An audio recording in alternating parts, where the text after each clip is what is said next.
as Leo Burke said, the presumption of prior unity. And our work is to deepen our not just our intellectual understanding of prior unity, but our actual experiential sense of prior unity, so that this becomes this assumption and recognition that we are all already together is the foundation of how we come into dialogue. So we're going to talk about that, and then probably after about a half an hour, we will open up for your questions and comments and see where we go with that. Okay? All right. Great. Good. Great. And we will try for the moment to leave the mics open as far as possible from our side. You can mute yourself on the lower left corner of the video screen. And if someone has some background noise that you are maybe not recognizing, but we hear it also can be that we will mute you individually just so to have a clean line here. But the easiest thing is if you mute yourself, then you are in control of your mute and unmute button. And also for the ones who don't know yet, on the upper right corner, there are two different views. One is called speaker view, and the other one is called gallery view. And we suggest to try out the gallery view if you haven't yet, because together and not just the one speaking. And it is quite a profound experience. And in fact, it's already kind of a leadway to what we want to talk about. Because Elizabeth and I were talking about how to talk about prior unity, and what Leo and Caroline have brought to us last time with her whole talk about the assumption of prior unity. And we honed in on one particular fact that I think is really important to consider, that we were talking about prior unity and not so much talking about coming together. And that there's a difference in coming together and the assumption of prior unity, because when you and there's nothing wrong about coming together, but prior unity, or the assumption of prior unity, is just going much deeper. That means that even to start with, we are not really separated. And that's something that is quite counterintuitive normally, because usually we come from a separate self-sense, a separate understanding of our individuality, a separate understanding of our culture, and then we also, for all good reasons, we try to come together.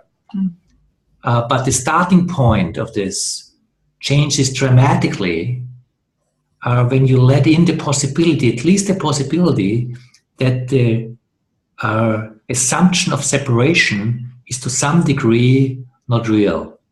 That there's something in our human experience that is, as a starting point, not separate. And we thought how to do this, how to talk about this. And in fact, what we came to is also to just use the very experience of being together here on this call, and just to ask all of us to the ones on who are on video and can see each other, to just get a sense of us seeing each other on screen. If you are only on an audio connection or only on a phone connection, you can do the same just by listening and seeing there are right now, I guess, something like 20-25 people on this Zoom call.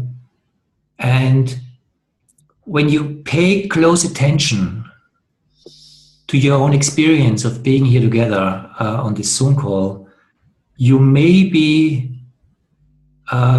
can become aware of two separate poles of your experience as we are talking here together. One is there's you, me, and there's an experience of you seeing all of us, I seeing all of you. And on the other hand... Or hearing. Or hearing, exactly. And on the other hand, if we pay close attention, just because we come together on this phone call, just because we can see or hear each other on this phone call, there's something where we are connected already. There's some shared space in consciousness opening up that is not a thought, it's not a theory, it's an actual experience of being together in something already, just because we all tuned into Zoom right now and are joining this hour together. And it's quite interesting that both experiences are experience one really can have when someone is just paying attention, our individual unique point of view and point of perception. And there's something which you can call a space of consciousness that's opening up that is accessible only by paying attention. I think that paying attention is really quite remarkable, because what Thomas is opening and pointing to is a deep and wide paying attention to, not a focusing down in, but a sense of holding all of us in all these different places. A sense that when we're here speaking and being focused and have the intention to be here, that we are already one. There's already something in the context, something in the space itself that we can be aware of, we can pay attention to, that holds everything. That it's sort of like the screen. When you look into the screen, you see that they're the pictures of us, or the moving pictures of us, and there's this black background. And it's like the black background is kind of our awareness that is holding the whole thing. And it's being able to relax and open one's awareness and in a certain sense shift away from the my view and the holding my perspective to this deeper and broader awareness.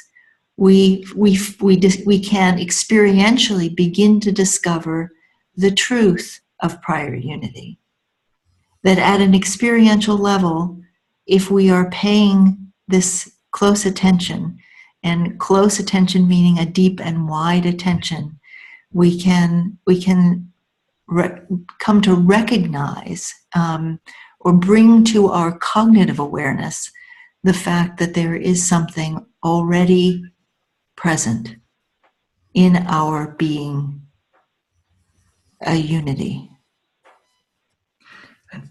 And something that I find particularly striking on our calls, because we have people here from all different continents and countries, and seeing each other and letting in that when we see each other or hear each other, we are not just meeting an individual. Every single one of us is holding as a background of my individuality a whole cultural background that may be very different, that may be really coming from an Asian, African, European, a South American background.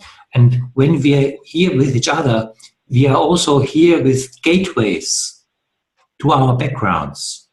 So the wholeness that we are holding has the dimension of our individual meeting, but as we are meeting, the cultural backgrounds that we all hold from our growing up in a particular culture and who we are and the culture that makes us, that creates us, is part of this coming together, being together as we're sitting in front of our computers or on our phone. So there's something where it's impossible, at least in the moment where we really pay attention to be in relationship with each other, to be completely separate. There's always something that we are together in already. And maybe to take this also as a possibility that this is part of the human condition in general, that there's one human experience that has both dimensions, universality as humanness, and particular dimensions of uniqueness that we hold. Personal uniqueness, regional uniqueness, cultural uniqueness, uniqueness of our time. So, and this will be a theme that will be part of our course ongoingly. The pole between universality, prior unity on one hand, and recognition and also honoring the specific uniqueness of our identities, and how in dialogue we can hold this and create a process of developing both our unique position in all of that and our realization that our humanness is universal dimension that we all share together. And I think the capacity to stay together and because or stay with stay together in the recognition of diversity calls for us to really be able to sink deeply into and embrace the truth of prior unity. That the more we are able to hold this context of oneness, that which is prior to everything, this that is the fundamental truth of existence at every level of existence that we know, from the material, from the cosmic process, from an evolutionary or process perspective, from a global perspective. There's only one species of human on this planet. To consciousness itself, that there is that from whichever angle one comes at the deeper experience of being human, there is a unity at the bottom. And the more we can sink into that and operate and stretch and work it's funny because it's a stretch beyond the habit of focusing at and circling in on one's own experience as the reference point, and it is also a stretch to do that at the same time. There's a stretch and a relaxation in some ways simultaneously, but that the deeper we're able to grasp this, the more we can engage with things that are different without having a fundamental split and a sense of alienation or a kind of extreme otherness emerge between us and turn us away from being able to be to explore the human experience together. I think you touched on a very important point here, because the experience of each other changes dramatically when you let in this dimension of non-separation as being part of my experience. You can appreciate the otherness of the other in a very different way when there's something where you are not separate at the same time in a very mysterious and unknown way, maybe, most likely. But just to see how something of a global dialogue that this whole course is about changes dramatically, or has a dramatic different nature when we come from a point of we are separate to start with and have to come together, or there's something in our diversity that is universal and undivided already, which may be a deep recognition in consciousness. And this is a starting point to appreciate our differences. Just to see how dialogue unfolds a very different dynamic if we are able to hold this. This is the reason why we wanted to start this whole course with a sense of prior unity, because it's such an important starting point to hold what we try to do here together. And you may have recognized the name that we gave to our course is One World in Dialogue. It's not World Cultures in Dialogue. It's One World in Dialogue. So the reason why we chose this name is to honor the fact that there is one world already, where we are a conscious part of this one world. And this one world is underneath all the different variations how the world unfolded in nature, in culture, and history, in the globalization that we have right now. And if we start our global dialogue in consciousness from this starting point, the depth of communication and the depth of dialogue can be, this is our working assumption, very different. And we're going to hit this repeatedly, and we're hitting it repeatedly now, because it's very simple, but what we're aiming for is a non-cognitive recognition. It's important to understand it intellectually or cognitively, but the deeper work and in some ways the magic comes from this sort of deep and wide non-cognitive appreciation and realization and acceptance of prior unity as true. And that's so, and it's not a small thing, because as we were speaking before we came onto the call, our habit, I mean the habit, and particularly in the last 500 years, particularly in the West, has been to individuate, to learn how to take responsibility for one's inner processes, and not to be able to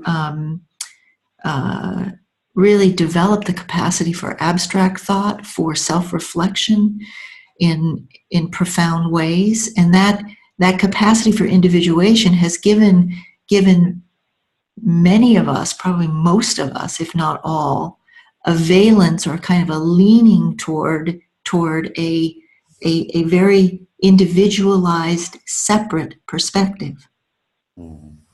Which on one hand is the achievement also of Western culture, but it's on the other hand also the weakness of Western culture. And one of our working assumptions is also that we as Westerners have to learn a lot from traditional and indigenous cultures, as they have a deeper understanding of non-separation that to quite a degree, if not to a dramatic degree, got lost in European American Western culture. There's something where we also can see how the process of individuation that had a certain peak in this Western culture has to be reintegrated with a deep sense of non-separation that is usually held by a traditional understanding of the circuitness of life and of the non-separation of a sacred dimension that is underlying all of what we are and what this universe is about. To see that in this, or and at that indivisible sacredness of life, and the indivisibility of creation itself. That's right. Our non-separation from nature, our non-separation from the creative process of life that is unfolding on this planet. And one reason why we also kind of encourage meditation as a practice in consciousness is because meditation is one universal practice to tap into this experiential understanding of non-separation. It's not the only one. One advantage of meditation is that it is a universal one, that it has some independence from different world cultures. You can meditate with all different kind of cultural backgrounds. In some ways, it's non-denominational. Exactly. Or it is non-denominational. And the starting point of meditation is basically nothing else than what we asked you in the beginning, to just be aware of us being together and being aware that there's some dimension opening up that is non-separate, that there's some space of consciousness that we are meeting in as we are talking, and to experience this and just see, well, wait a moment, there's something where consciousness is bigger than my separate self-sense. And be aware of how it expands my sense of separation is a powerful starting point of meditation. And this is something that is not cognitive. It's not the thinking about it that makes the difference, although thinking about it helps to understand what the experience is about. But the starting point is to be very aware that there's something opening up that transcends my separateness.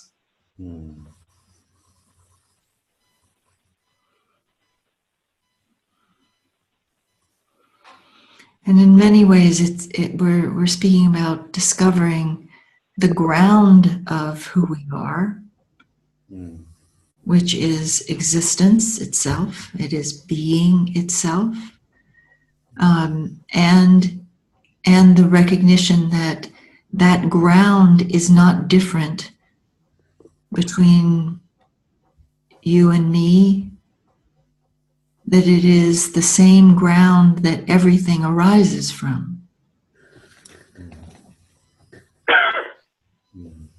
That and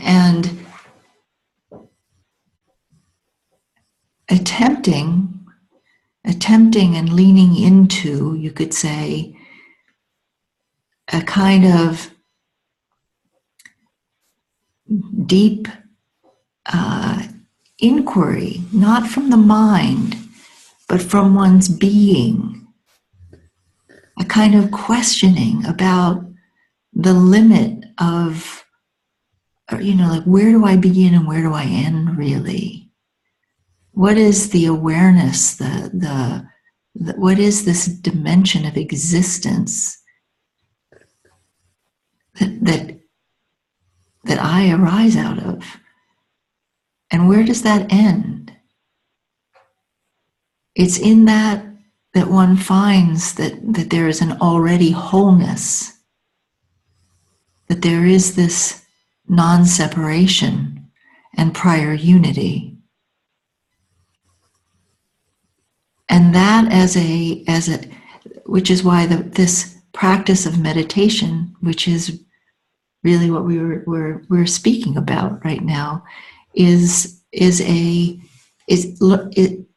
about the development of one's the muscles of one's awareness, to be able to be aware of simultaneously, often, my own individual experience and a larger field that I am in, and that we all are in as one, together. And when I say together, I don't mean having come together, but that we have started together. And maybe as a last point before we also move into the Q&A, why we think this is important for a course in global dialogue is because as we are in a moment in the history of humanity where globalization is speeding up in a dramatic way, it seems it needs humans coming together to hold the complexity of our global diversity of cultures and people in something different. This starting point to appreciate this unity in a deep way of consciousness allows to hold the necessity to appreciate all the different diverse elements of our global situation in a very different way. Us on this call holding this allows to go in a very different way to really see how the diverse cultural backgrounds, the diverse historical situations that we are in, from colonization, from globalization, from how the world interacts on an economical, on a cultural, on a media level, to hold all this complexity that cannot be held only in an intellectual way, by holding in consciousness this foundational ground of prior unity. So this is a cultural practice that we are suggesting to allow a global activism to be grounded in something that allows to hold all this diversity in a dynamic way and not falling apart because there's a recognition of something else that cannot fall apart.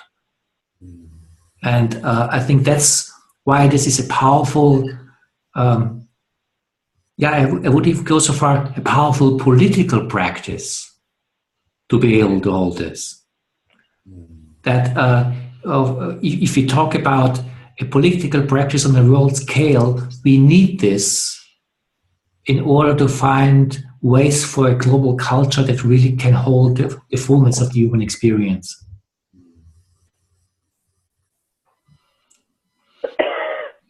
And we would suggest that and I think we said this before, that that between you and to the degree to make a commitment to engage in this meditation contemplation, this awareness training for a period that you decide and a frequency that you decide, but make a commitment to doing this. You can also, just as we had the practice, or we explored the practice of walking on the earth and thinking, I'm a human walking on earth, on the planet Earth, that we can also do this practice walking. Do this anywhere, at a bus stop, anywhere that it kind of triggers in one's awareness, like, oh, just let your attention go deep and broad and contemplate, not through a thinking process, but through a sensing into process. Contemplate the truth or the reality of prior unity. Because that will, whatever commitment you can make and begin to kind of exercise this muscle, the more we can do that, the more we can hold. And the more we can give to others of a sense of non-separation.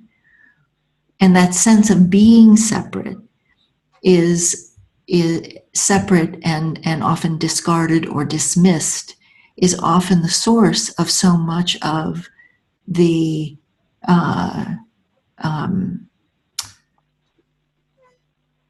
so much at the bottom of a lot of violence, a lot of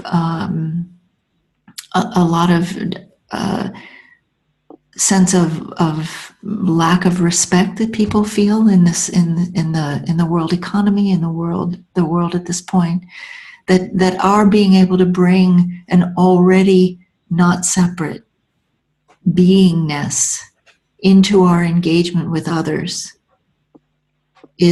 creates a place for belonging.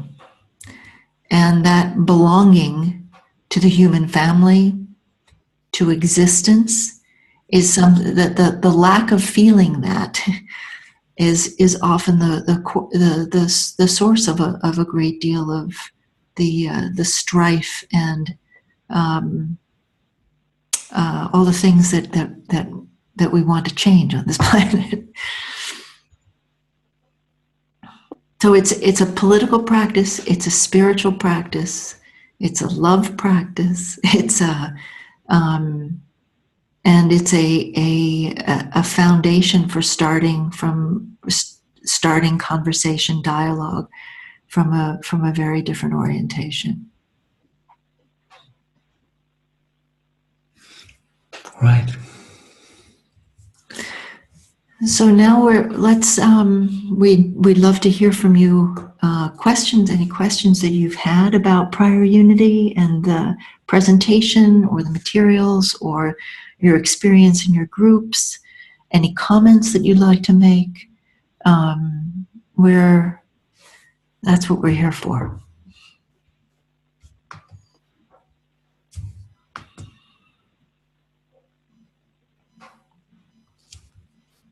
Can I say something? Sure. Andrew.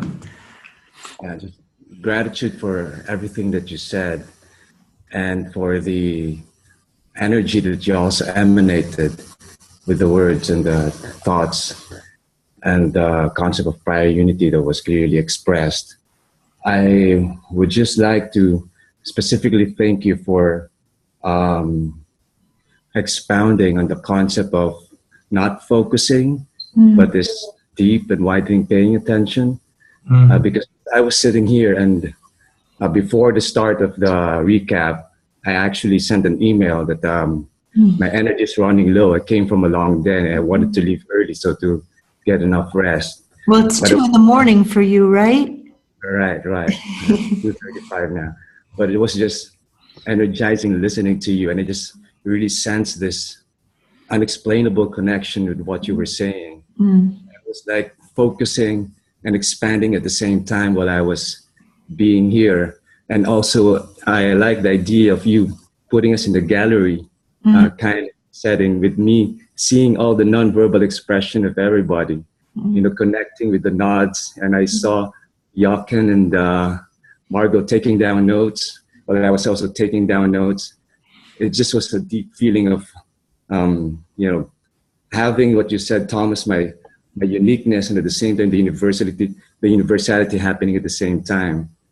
And there was just this realization when I was listening, and but you're talking about prior unity happening on all levels, political, social, and spiritual. And I just realized also at the same time that while we were listening to each other, non-verbally and verbally, that we were also breathing, together. And, in meditation, with the practice that I'm doing, breath work is quite essential. Sure. And just to be able to breathe with you is probably something that caused this energy to come out. It's just really amazing. And I was just wondering if there's a way for us to capitalize on that, on this chance to be able to breathe together, and probably at some point just to be able to digest, to have this moment of having a deep breath together. Would you like to lead us in that? Sure. Maybe we could do that for a few minutes. Okay. Yeah, thank you. Please do so. Yeah, so we can probably just sit still and just feel this field that's been facilitated very well, this intersubjective field, and also be connected to our own field within while we are connected to the bigger field.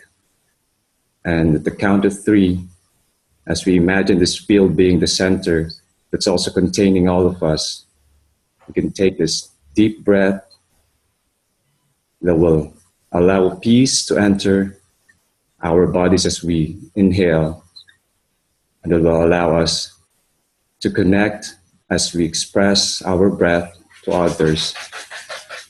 And this piece of intersubjectivity and prior unity. At the count of 3, 1 deep breath together. 1, 2, 3.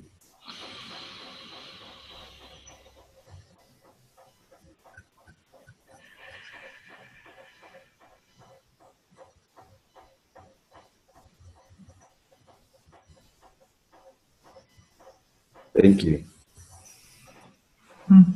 Gratitude, everyone. Thank you. Thank you. Thank you.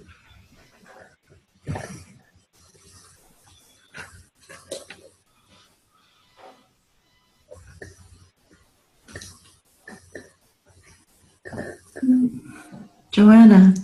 Please. Yeah. You've been very close, this group.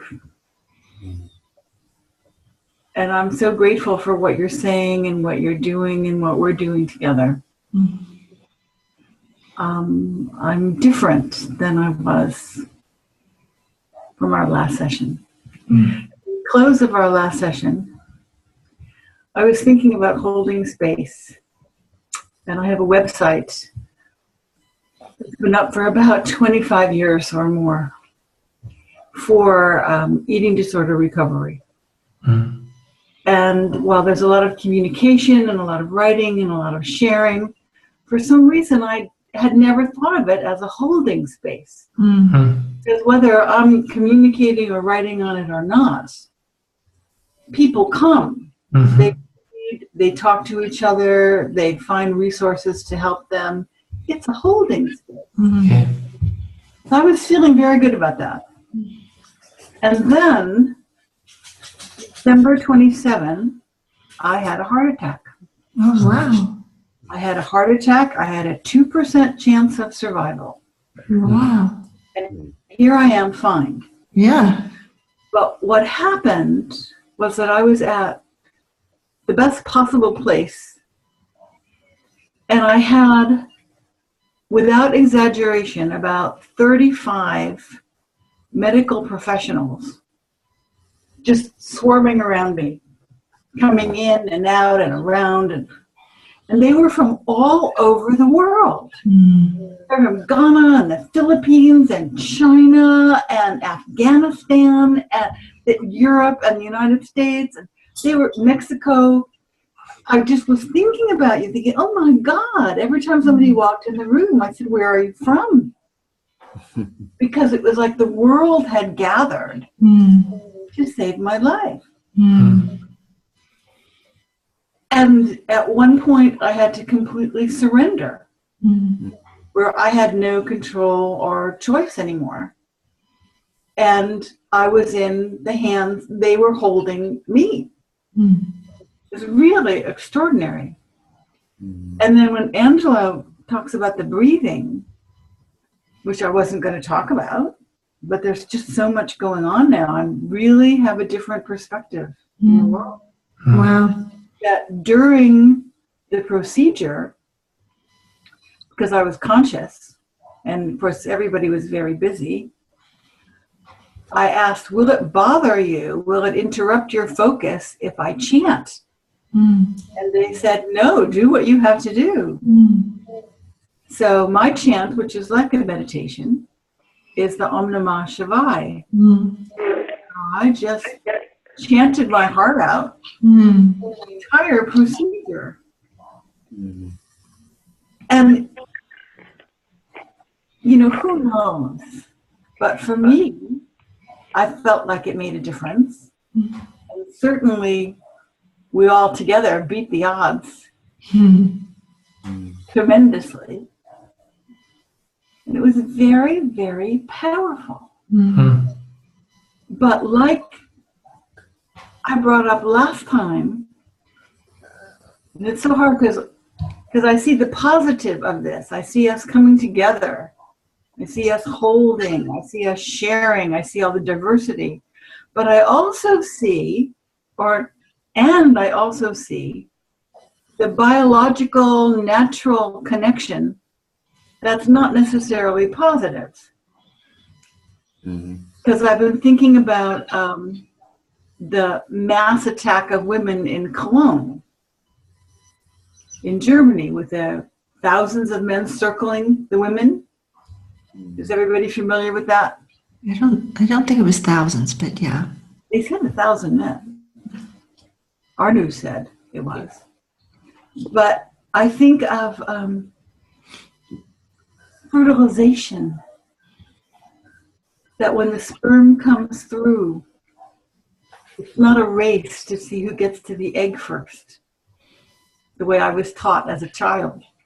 The sperm form a circle around the egg, and the sperm goes around and around and around, and each one tries to penetrate, and it can't because the egg is hard, and then the egg softens and allows penetration, and that's how the fertilization happens. So here's this circling and aiming, quite with all the strength that it can muster to puncture. And I think about these things. I think about how we come together in these amazing ways because we already know, because we're already together.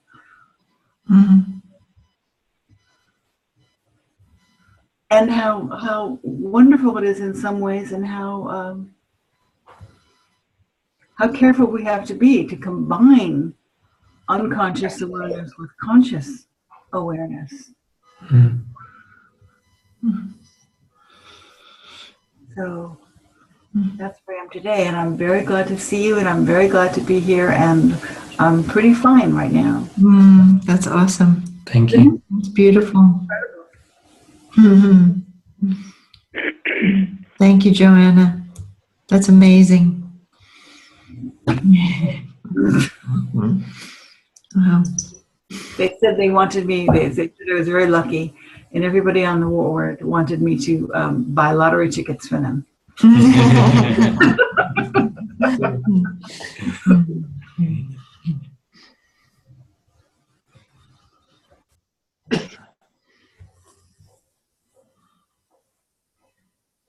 Anyone else a question or a comment?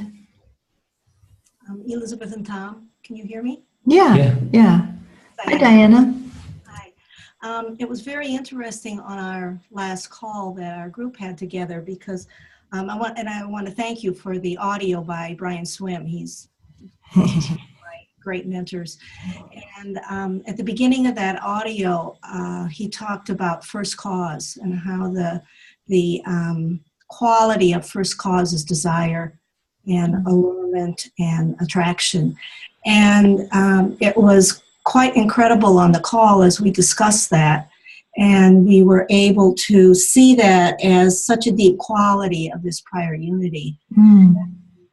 See ourselves as manifesting that desire just by being on the call and just by taking this course. And how, what a connection that desire is when you look at it in relationship to, gravity. I think Teilhard de Chardin said that, gravity is based on that original attraction and allurement that is part of the first cause itself. And, the unity that I think we all experienced on the call, contemplating, that desire, attraction, and unity was quite beautiful.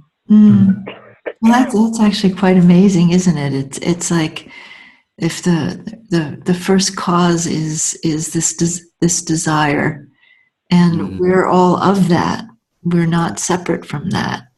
And then we find ourselves together in that desire again. Yeah. Consciously this time.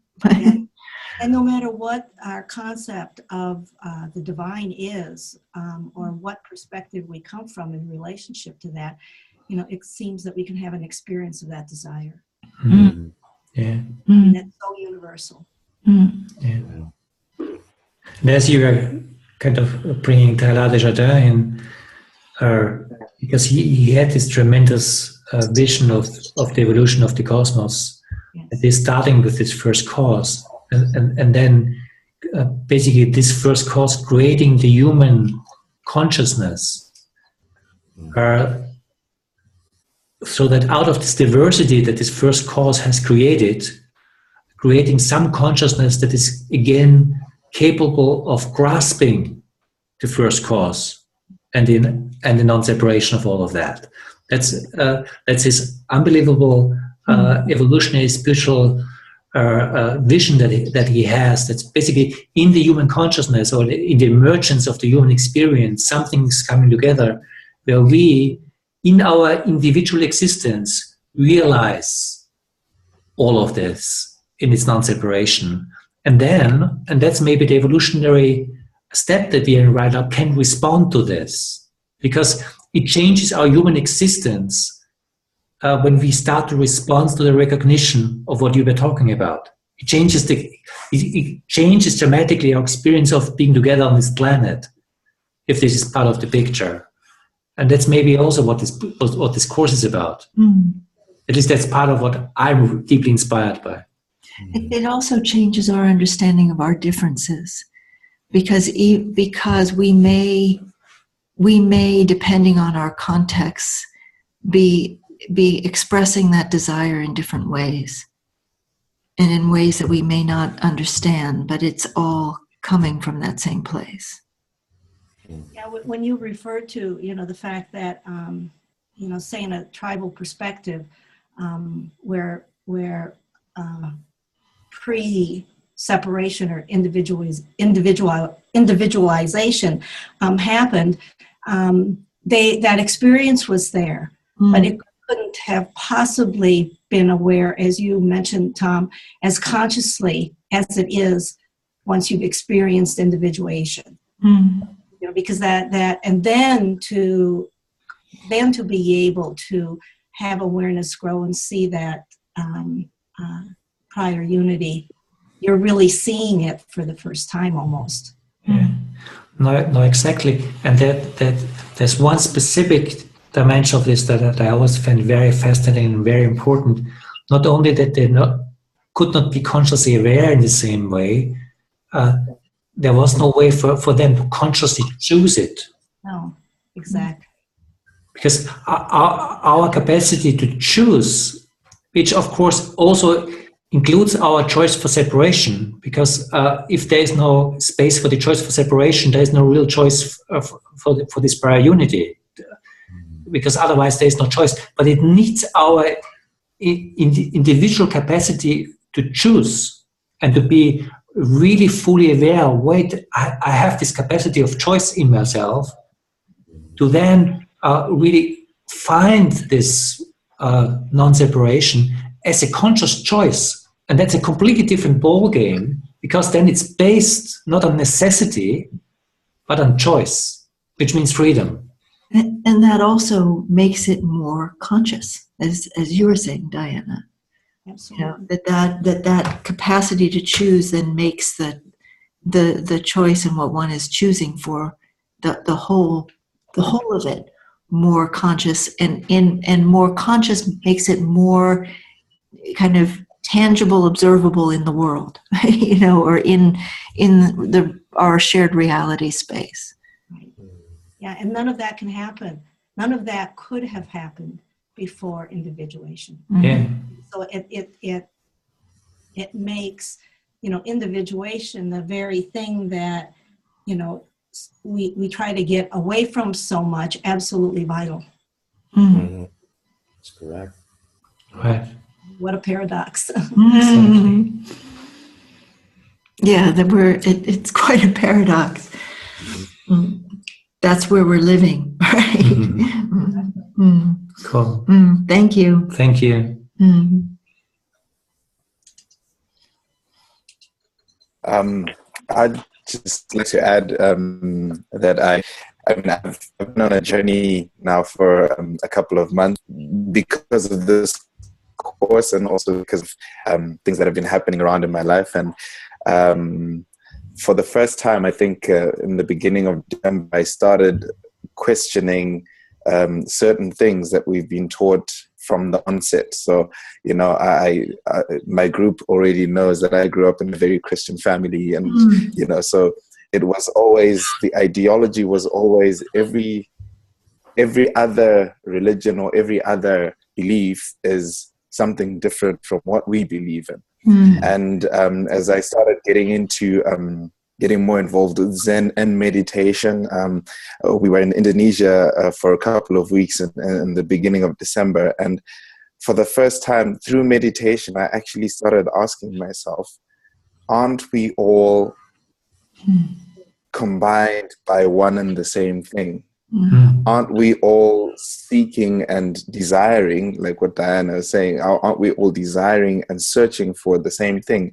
And then this image came to me of a story that I heard once before of 6 blind men that are all standing on different parts of an elephant, and the other one is holding a leg, and you know, he's being asked to describe what he's holding, and he describes it like, oh yeah, it's hard, it's like a tree kind of, and you know, and the other guy is saying, no, that's not how it is, it's like, it's a bit soft because he's holding the trunk, right? But at the end of the day, they are all holding the same thing. It's just from a different perspective. And when you actually kind of distance yourself from that, and that happens a lot through meditation, then you actually begin to realize the whole that is actually kind of combining us and holding us together.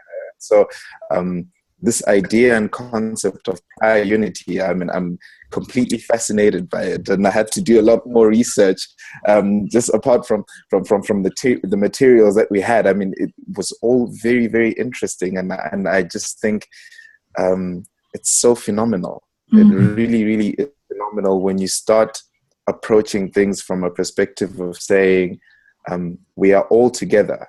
Maybe our perspectives are different, but the idea of us coming together and then saying, okay, show me or give me an idea of what you see from your eye, and I give you an idea of what I see from my eye, then that's exactly how we can then see the whole picture, or the whole that is uniting us. So Absolutely.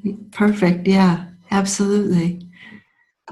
I really love how you're adding to the picture here, because and this concept of prior unity, the starting point is to let in that this is maybe so and have the experience. But what you were adding in, that basically we can start the question, so how does the elephant look like on your end? Yeah. And on your end, that's interesting. On my end is like this, on your end is like this. Let's together find what the whole elephant is about. Yeah, exactly. Exactly. It's very Yeah. cool. Yeah. That's very. Yeah. That's a different relationship to diversity. Yeah. Because so often, and I think politically, diversity has been used as a place where there's no crossing. You know, I can't cross from me to you. But it's like if we're all looking at the same elephant, no matter what angle I'm at, I've got something that's of you. You know, it's of exactly. yours. Yeah. Great. Oh, it's amazing. This is great. Thanks so much, Neville. Thanks, Neville. Thank you so much, guys.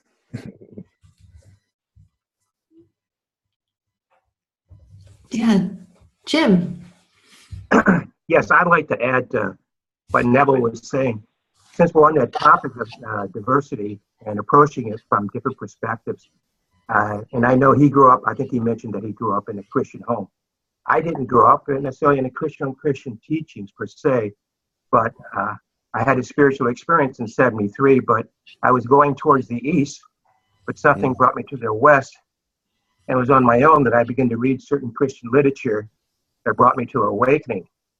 And so this is where I think this kind of thing lends itself to the nature of dialogue and differentiation. And then even, I think when you said about holding that space in prior unity, as I reflect and I've used the idea of retrospect, looking in my past of where I am now, I can see how all things have led me to this point. And in my Christian faith, which I don't necessarily go to church now, but it was through the dialectical experience that I saw Christ as a archetype, as a developmental model. And through that, so what I really appreciate about all of this is that we were encouraged to begin to look, in a sense, at our heritage or where we came from. So, for 40 years, I've been on this journey, one thing has led to another to my involvement with things, but it just the very fact that we have different perspectives that we don't understand. And I was talking to a person the other day about prior unity, and he brought up all the situations within the world, and I didn't know how to explain it. I mean, it was too difficult of a situation because he was kind of standing his ground, wanting me to prove it, and there's no way that I could prove it. So it was like what you said, you just have to hold that place. For whatever reason, I couldn't say any more. It was just, but I think what you said about holding that space is almost like, it felt like a spiritual practice, that every time you're in a situation like that me as an individual, my responsibility for any person that I'm talking to or for the world at large is to hold that space. And I have to be a testimony to that, even though at times I don't always exemplify that. But nevertheless, you always come back to that. So you can always keep coming back to that because it's always there. So I just appreciate that. I appreciate what Neville said, and Angelo, and everything everybody else has said thus far. And you could go on and on. It's one of the things. But when you say you have a question, as someone like, do I have a question? It's like I don't have a question. I just feel like I'm on this river, just floating down, going down the rapids, and I just keep trying to steer and keep going. So it's kind of like I don't always have a question. It's just like because it always is, and it's always present, and it's just like, okay, where are we going now? And just kind of following the path. And so it's like when I hear everybody talk, you feel like you're on a different current. You're following the flow of life, and it's always streaming, and it's just really encouraging. And you really realize more and more that you hear everybody's perspective, that you can't know it. One person can't know everything, but together we can know what we need to know in the moment. So it's a blessing. So thank you. Thank you. Thank you, Jim. And that's actually one of the powers of dialogue is that and I think this goes back to what Neville was saying. It's like this elephant is something that none of us can individually describe. This reality that we're part of, and in dialogue we will discover more of what it is to be human from different perspectives, and find out more that I can't hold. I can't hold, you can't hold alone. It's only together that we're going to be able to really see it and begin to make sense out of being human in a new way. Yeah. Because this is a dimension that we will come to again and again. I think a simple experience that is accessible to all of us. That obviously, as we are talking right now, we can hold much more perspectives together than any single one of us can hold. Right. It's just very obvious that as we are in this dialogue that we are, these 20, 25 people who are live on this right now, that we are capable of holding something because we are together in something. Yeah. Not a single one of us would be able to hold this on his own. Yeah. Just to realize this highlights how we have to cultivate this culture of dialogue to be able to hold the complexity of the world that we have to hold together. So even the thought of trying to hold it is within itself is what enlarges us, which gives us a greater capacity. I mean, I found myself sensing a much greater capacity than I had before, and I was like, ooh, wow! I never it's almost analogy. It's almost like I could never lift that much weight before, Mm. but all of a sudden I lifted it. So, oh, I did it. How about that? I mean, you can sense it because it's life itself that's enlarging you. And yeah, so it's pretty exciting, you know. And so, and once again, thank you. No, that's cool, Jim, because that even adds more, because that's also my experience. There's something added to the perspective as we're having these dialogues, but it does not completely leave me after the dialogue. So when I'm entering into the reality I am, something that we hold together here stays with me. Yeah. So it's not just that basically we come together, hold this, and then we disperse and it's gone. Something is growing in our capacity to hold things because we're cultivating dialogue. It's interesting because it's like we can't hold on to it and grasp onto it with our minds. The different perspectives that have been presented here, all the different inputs, we none of us know all of them. And yet we have through dialogue we take something in that is larger than where we started from. And then in that and that we carry forward that enlargement, but it's bigger than what we can hang on to in our minds. Yeah. Right. Yeah. Diane. Yeah, I really am appreciating the flow and the streaming. I think that maybe the last speaker just mentioned sort of this streaming. It's a present thing, and what just how every speaker has contributed more to the whole. Mm-hmm. And it's building, and it's very present, and it's not something that, you know, I'm trying to retrieve from my own experience, or it's not something I've read. It's expanded by the contributions that people bring right now, right here. Right. Yeah, and I don't know if I really appreciated Angelo starting us off with a little a space to come together and sort of go beyond the mind and the sort of intellectualization that starts happening sometimes when we're trying to understand something with our minds. Mm-hmm. So just creating the space that's behind us all and around us all, between us, that energy that can flow and bring its own knowing somehow, its own knowledge that's greater than just the individual parts, but needs that too. So, yeah, thank you. Yeah, you're welcome. Thank you, Diane. It's remarkable because there's this kind of knowing that depends on us and in our particularness, in our uniqueness, to express it as me, as you.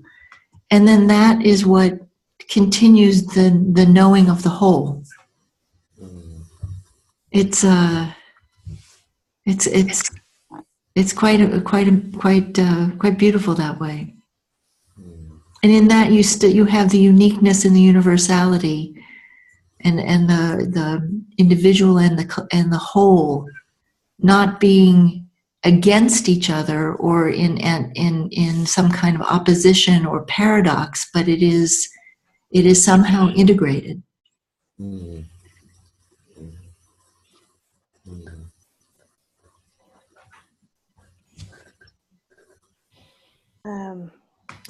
Yeah, I'm sensing that there is a pull, there is an attraction. Interestingly, from the beginning of the call, and it's only 67 minutes, this is not much.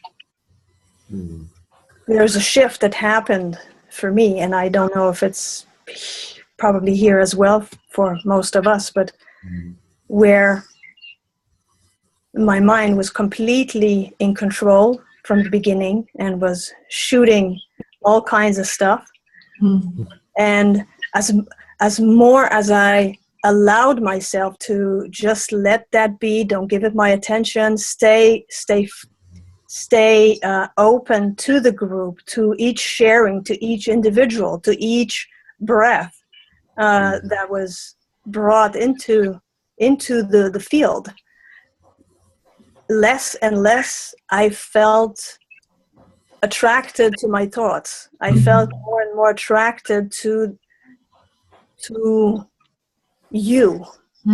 It's not you, it's you, you know, you, us, I, whatever it is.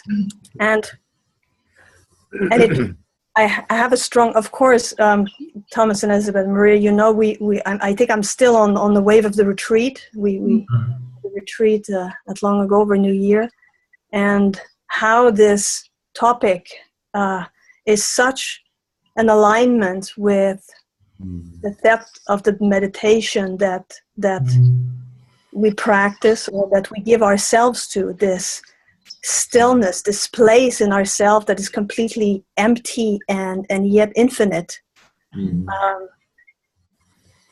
And the example also you were giving of the black screen, you know, of all our pictures in the black screen, and to hold this paradox is like you say, it's a training. We have to train this muscle. I'm able to see you in this little box, and you, Angelo, and Diana, and so on, and yet I hold this black space container where everybody arrives each time, and I see that it's a training. It's new probably for us as human being, and I see myself falling, you know, and coming back and trying again and coming back, and yeah, and it's just amazing to find other people and meet in this container space where we can really train together. So, yeah, thank you. Thank you, Manon. Great. Yeah, Manon was just, Manon and Maria, who's sitting next to her, and Thomas and I were part of a 5-day meditation retreat over the New Year. So that's what she was referring to. It was great. Cool. Yeah. Anyone else want to? Yeah. Kirsten. I just wanted to share an image I got during the call. People were talking about us being separate parts of one unity. I got the image of a large jigsaw puzzle. And we are each holding one little bit, and we don't understand what the bigger picture is from our own little picture. But the more pictures we add from each one of you, the bigger the picture and understanding gets. So no one can hold the whole, the idea of the whole. But when we come together, we share our pictures and get a clearer view, a larger view. Exactly. Yeah. Absolutely. That's what feels like what's happening. Yeah. Yeah. And that came up as we spoke. You spoke. Thank you. Great. Thank you. Thank you, Kirsten. Yeah. It's interesting because this knowing is more of a kind of resonance rather than some kind of cognitive process or intellectual knowing. It's a resonance of recognition and recognition means recognize, rethink. There's a resonance that makes one go, oh, this is what's happening. But it comes from like a field recognition that we're in something together, that we're not separate from something that we're in together. Yeah. And it relates also to what Noel was talking about, how one can be very distracted by what is going on through the mind, all the thoughts. But as soon as there's a recognition of this resonance, there is also an attraction that can build up. Mm-hmm. And then all the thought process can do what it wants, but there's a recognition that really becomes a living experience of something shared as a space together, whatever it is. One doesn't even have to put it in a category or a name to it, just to realize there's a resonance with something that we on this call are together in. It's quite a fascinating and important experience.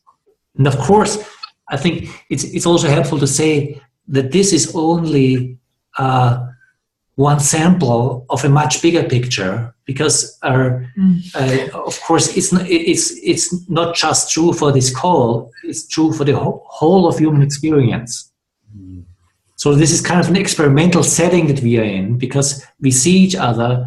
It's easier accessible, but it doesn't end on the boundaries of this call. It's not basically, it's not confined to this.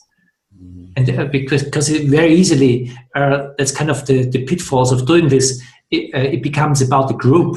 It becomes a group thing. But if it becomes a group thing, you're missing the point. Mm-hmm. The group experience is a gateway to an experience of non-separation, but it does not end with the end of the group. Right. And that's always important to also hold in mind, because then there's some expansion that really goes far beyond this. Mm-hmm. Right. Anyone else have a comment, question? Yeah, I would like to share something. Right. Yeah, Annette? Yeah, Annette. Hi. Hi. Hi. Hi. I would like to share one thing that I just realized that is going on just in myself on a very emotional level. Mm. And I'm recognizing that whenever I sit in circles like this, my heart beats really fast. Mm. Or sometimes it beats even faster when, another tradition I know, it kind of is an indicator that I need to say something. Mm. And, even without knowing what I'm about to say. Mm. But what I just realized the moment before, when I think one or two last people were speaking, is that this Tom, you said this attraction of resonance for me is also it also attracts a lot of feelings, and especially fear. Mm. And for me, I'm kind of learning that this fear is kind of a threshold phenomenon. And I got like one step more, that fear is actually really an amazing feeling in this place. And if I'm not going into this whole analysis of what I'm afraid of or not, I really feel like, whoa, it's this higher, it's this energy rising in my body, and I'm sitting here and I'm so far away from all of you. Yeah, I'm just joining you via the internet, but I'm so, I don't know, energized, and this fear is making me excited. Mm-hmm. And somehow I am like even physically in a resonance with you. And I find this really amazing. And I wonder if this physical, if there is even a physical transformation happening when we sit in dialogue, kind of a transformation, like an alchemy that is happening. I think so. I think you also, you also feel different, sometimes feel different parts of, literally, of your brain working, or your, different things in different places. And I think, when I say we're exercising a new muscle in terms of awareness and also interpretation, because there's a way that you can interpret this arising of energy and this kind of being unseated a little bit. You're not securing yourself in the same way because something is opening up. You can interpret that as fear, but fear is physiologically very much like excitement. And it's and to leave open the interpretation and see then what it wants to make possible. Yeah. But again, this is a kind of a very literal self-inquiry. It's not, it's allowing things to move in one's being, in one's consciousness, in one's sensing capacities, and not fixing it by thought, oh, it means this, oh, it means that, and allowing yourself to find out. And also what you're saying about the physical reality of this, I couldn't imagine it being any different, because where do I really experience resonance? Not in my mind. Sure. True.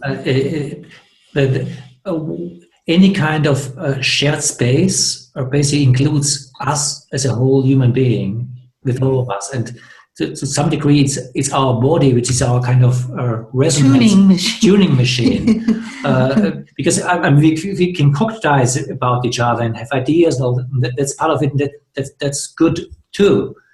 But it's just one dimension of all of this, and I mean, I completely agree with you. It is quite fascinating that this can happen via the internet. Basically, there's something which has just a full human implications, although there's so much technology in between. So many kilometers. Yeah, so it is quite fascinating, but also fascinating in the degrees of how can we just put something completely different in. How can we transform the internet to fill it with consciousness and human connection? Just because it's a technical invention does not mean that we can not fill it up with our humanness. And that we're doing this is a proof that it's possible. And that's exciting too. Okay, there's one little thing I would like to stress, just because it's really, really striking me on my youthness. It's this whole image of that's fucking great. We can really learn to make something like a driver's license for this whole sensing resonance body. Yeah. I find it really amazing. Yeah, that's something that really makes it's a lot of fun. It's thrilling. Right? That's very cool. Okay. Great. Thank you. Thank you. Thank you.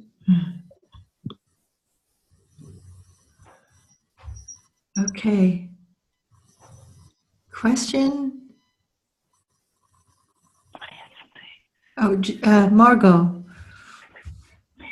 I just wanted to thank you for this opportunity to choose unity. In my own experience, prior unity really was almost like the cosmic event or something that happens in time. And so we could base a foundation, as I'm understanding it, on prior distinction almost. Some people there's a sense of building something on prior distinction, which has its own revelatory aspect. But my choice and my experience of unity, so to have this as the base, and then to see where our individuality comes out of that, and what you were saying, I can't hold it all. I mean, I can't hold the meditative state of non-being or being, so to speak, and the other all the time, everything, you know, so, and everybody has a different perspective. It just fills it in. And yet coming from prior unity is where I want to come from. I believe in that. I'm taking a stand for that. And I'm so grateful that you discern these distinctions and allow us to choose. And there, perhaps maybe, as I'm seeing it, maybe there's just different experiments, so we can see the, so that I love the idea we were talking about being a river and learning from each other. And I love the idea about, you know, a question. You know, a question previously was like almost like a fixed question, like you were saying, Tom, like there's a fixed ultimate purpose or something. But now our question is that question of a group asking a question of where do we go next and how can I help? Exactly. So I'm just so grateful for this opportunity to choose prior unity as the foundation. Great. Thank you so much. Thank you. Thank you, Margot. Yeah. Thank you. It's fun. Good. Good. Anyone else, or shall we could wrap it up now? What do you think? Oh, go ahead, Joanna. Okay. I just wanted to add a short note to Annette. Annette, I'm so glad you spoke. Fear as a threshold experience, I think, is a fabulous thing to think about. That's wonderful. And the note is that in neuroscience today, all the research going on in neuroscience, they're showing that our brains do change.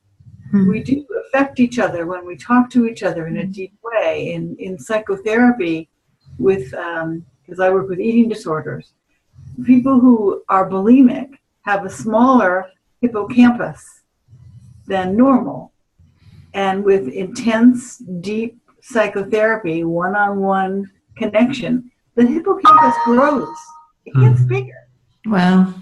So we've got, and that's just one example of many where together in, it doesn't work with a surface connection, but when we're really involved, whatever that means, we do change each other. That's right. So thank you for bringing all that up, Annette. Great. Terrific. All right. Then I think, unless there's anything else. Okay. Well then, good morning, afternoon, evening. Night. Night. Thank you very much. Thank you all. And Bye, everyone. yeah, and the 24th, we have our next presentation.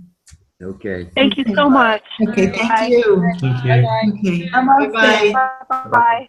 Bye. Bye.